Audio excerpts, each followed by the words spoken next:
আসসালামু আলাইকুম রহমতুল্লাহ। তো আজকে ঈদের দিন সকাল সকাল সকাল উঠে আমরা ঈদের নামাজের জন্য বের হচ্ছি। তো আমাদের এখানে আরও কয়েকজন ভাই থাকে, সবাই মিলে আমরা একসাথে ঈদের নামাজ পড়ার জন্য বের হচ্ছি ইনশাআল্লাহ। তো সবাইকে রেডি করে একসাথে রেডি হয়ে আমরা রওনা হলাম গাড়ি নিয়ে।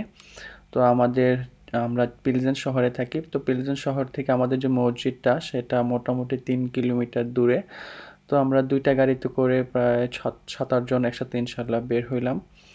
তো যাত্রাপথে আমরা দোয়া পড়ার চেষ্টা করতেছিলাম এবং ঈদের অনুভূতি একজন আরেকজনের সাথে শেয়ার করতেছিলাম আর কি। তো যেতে যেতে ইনশাল্লাহ আমরা মসজিদের কাছাকাছি অলমোস্ট চলে আসছিলাম। তো কোথাও পার্কিংয়ের জায়গা পাচ্ছিলাম না, পরে হচ্ছে গাড়িটা পার্ক করে দেন হচ্ছে আমরা মসজিদের দিকে হাঁটা শুরু করলাম। তো তারপরে তো ইনশাল্লাহ নামাজের সময় হয়ে গেল এবং আমরা নামাজ পরবর্তী সময় সবাই একসাথে ঈদের যেই কুশল বিনিময় সেই কুশল বিনিময় আমরা করলাম। এখানে অনেক দেশের লোকজন এখানে আছেন। তো সবার সাথে কোলাকুলি ঈদের শুভেচ্ছা বিনিময় শেষ করে তারপরে আমরা হচ্ছে মোটামুটি চিন্তা করলাম যে তাহলে বাসার দিকে যাওয়া যায় কিনা। তো বাইরে বের হয়েই হচ্ছে আমরা কিছু ছবি তুললাম।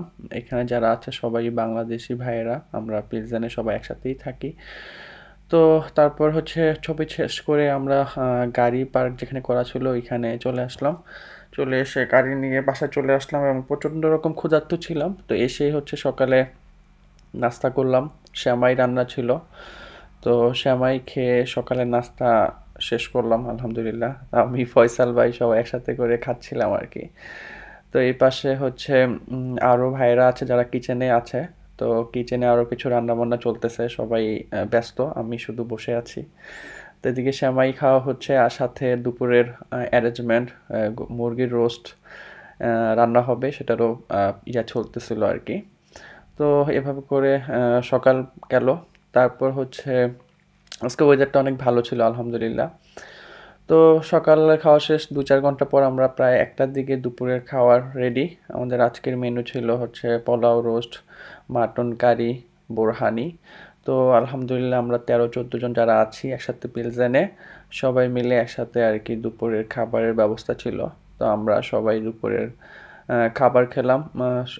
স্পেশালি কৃতজ্ঞতা জানাইতে হয় রাব্বি ভাইকে, এত মজার রোস্ট রান্না করছে উনি। আলহামদুলিল্লাহ আলহামদুলিল্লাহ, আমি বিদেশে আসার পরে এত মজার রোস্ট কখনো খাই নাই। খুবই মজা হয়েছিল আলহামদুলিল্লাহ। তো সবাই একসাথে খাওয়া দাওয়া করলাম। খাওয়া দাওয়া করে কিছুটা সময় এখানে রেস্ট নিলাম। রেস্ট নিয়ে তারপরে আমরা হচ্ছে চলে আসলাম বাসার দিকে। আমাদের বাসা হচ্ছে 2টা বিল্ডিং পরেই। তো বাসা চলে আসলাম। এটাই হচ্ছে আজকের ঈদের দিন কাটলো আমার।